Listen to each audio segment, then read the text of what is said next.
Hello everyone, thanks for being here today, and thanks to all these elected officials that they are today with us. We want to recognize the support that we are receiving for members of the parliament because, for this important initiative. In the next days, we're going to go to Egypt. Dozens of Canadian people to do like a big way, to try to wake up the awareness not only of our government but of the global population in this world. It's like millions has been taking the streets all over in solidarity with the people in Gaza. Thousands has been taking the universities and campaigning there to call for disbursement with Israel.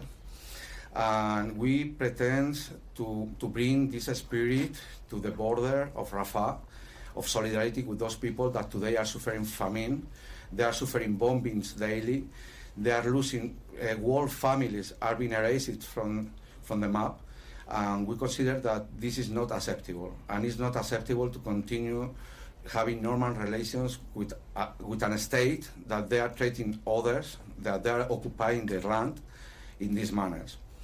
So I'm going to pass my word because I think that it's important that the people in here talk and they express also why they are in here. After, if you want to make questions, I will be happy to answer to all of you.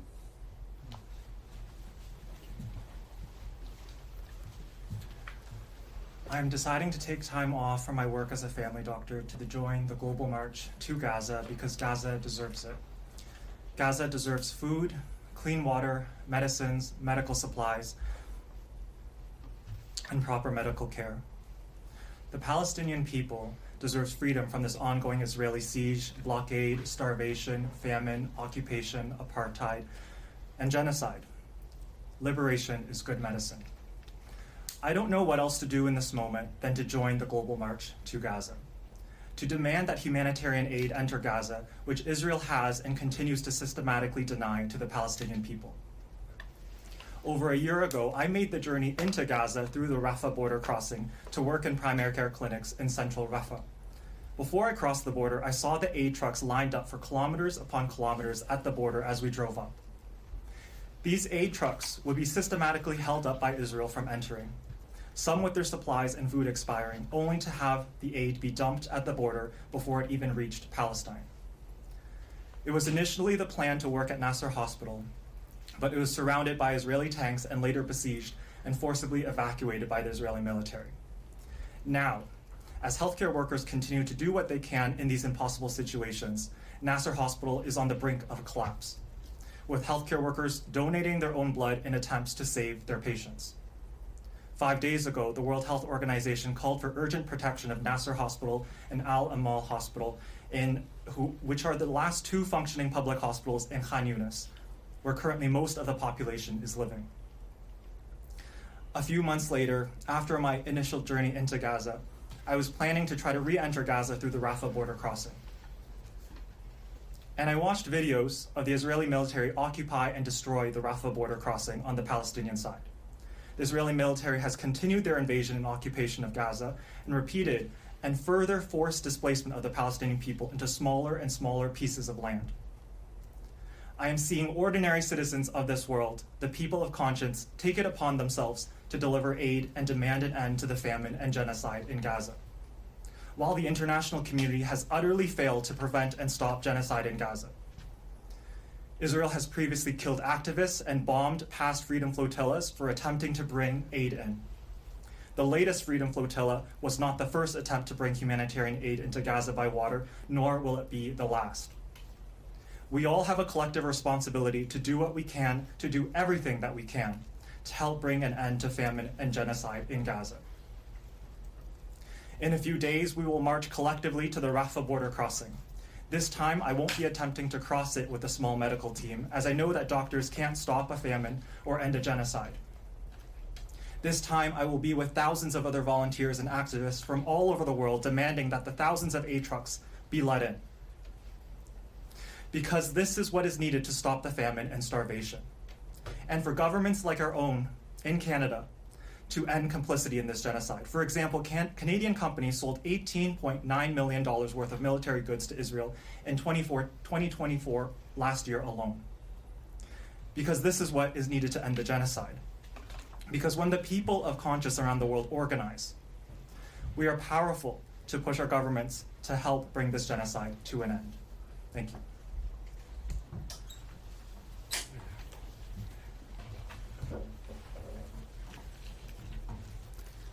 Good morning, everybody. I'm Salma Zahid, Member of Parliament for the riding of Scarborough Centre, Don Valley East. It's great to be here with everyone. In January of 2024, the International Court of Justice ruled that it is a plausible Israel is committing genocide in Gaza. 1.5 years later, the evidence to support this has sadly only grown. I stand in solidarity with those marching to the Rafah border, crossing to highlight the catastrophic humanitarian crisis in Gaza. The situation is dire. Thousands of civilians face starvation and displacement. Only a trickle of food is being allowed in. Canada must champion unimpeded humanitarian aid to deliver food, medical supplies, and shelter to those in desperate need. These marchers are driven to act because they cannot fathom how so much of the world is standing by while every day we see suffering and starvation unfolding before our eyes. We support the marchers' peaceful efforts to draw global attention to this tragedy and urge all parties to prioritize humanity, dialogue, and peace. I call on Canada to press the Egyptian government to ensure their safe passage from Cairo to Rafah. I hope their mission is safe and peaceful, and I hope they succeed in raising awareness of what is happening in Gaza. There must be an immediate ceasefire to halt the violence and to save lives. There must be unimpeded access for humanitarian aid, and hostages and prisoners must be released. As a Liberal MP, I will continue to press the government to back up its words with actions and do all in its power to bring this conflict to an end and get food and aid to those in need. What all we have been seeing is heartbreaking. Kids dying of starvation. As a mother, it is very difficult for me to see though. So I hope there will be ceasefire and peace. Thank you.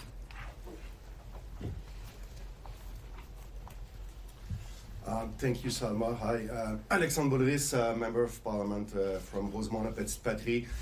We are standing here today in solidarity with the thousands of marchers that will go to Egypt to reach Rafah in an operation, a peaceful operation to make sure that the question of the famine and the humanitarian crisis in Gaza is known by all the world and put pressure on the Netanyahu regime to bring the trucks of food inside Gaza Strip to feed the people. So we are here in solidarity with the marchers, but we are here in solidarity with the families of Gaza, the Palestinian families that are suffering, that are victims of bombings every day. We see that on television, on our cell phones since 20 months. It has to stop. We want peace. We want to bring food and medicine to the people of Gaza that are suffering right now with famine. Alors, je vais le dire en français aussi. Nous sommes ici en solidarité avec les milliers de personnes qui vont se rendre en Égypte pour aller se rendre jusqu'à Rafah, dans le sud de la bande de Gaza. Mais nous sommes surtout ici en solidarité avec les familles palestiniennes de la bande de Gaza qui souffrent énormément depuis des mois, qui sont bombardées, où il y a des dizaines de personnes qui meurent chaque nuit, où l'aide humanitaire ne se rend pas, puis on est dans une situation de famine.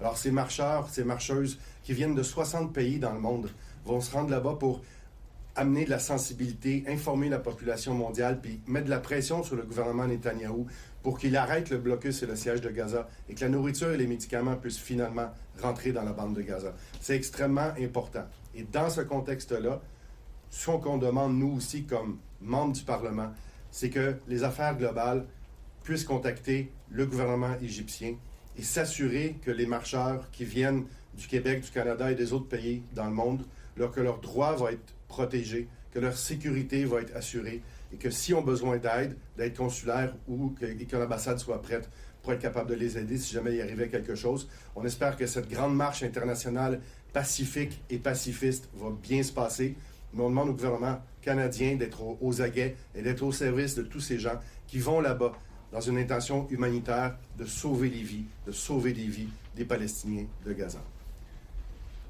Je pense maintenant, si c'est possible, peut-être Mme May voudrait prendre la parole. Je ne sais pas si ça avait été prévu.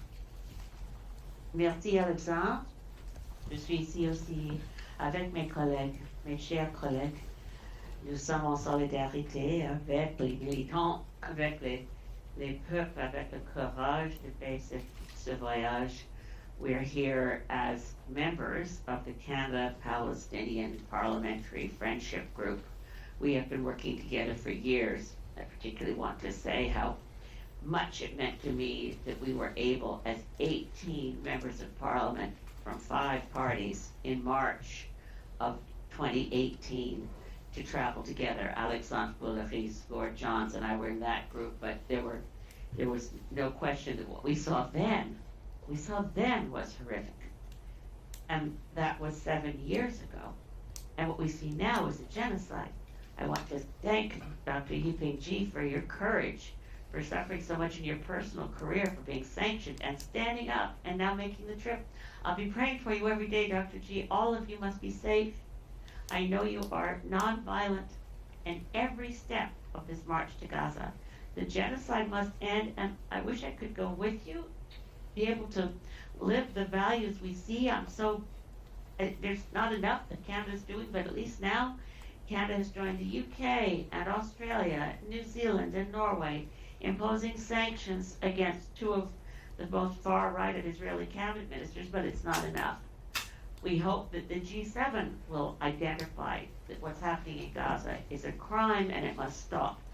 J'espère pour les résultats peut-être de la rencontre de G7 cette fin de semaine, le 15 juin jusqu'à le 17. C'est une possibilité de faire quelque chose ensemble, mais il y a les autres problèmes avec le G7, mais quand même, chaque opportunité pour les pays du monde de faire les choses de début contre ce génocide.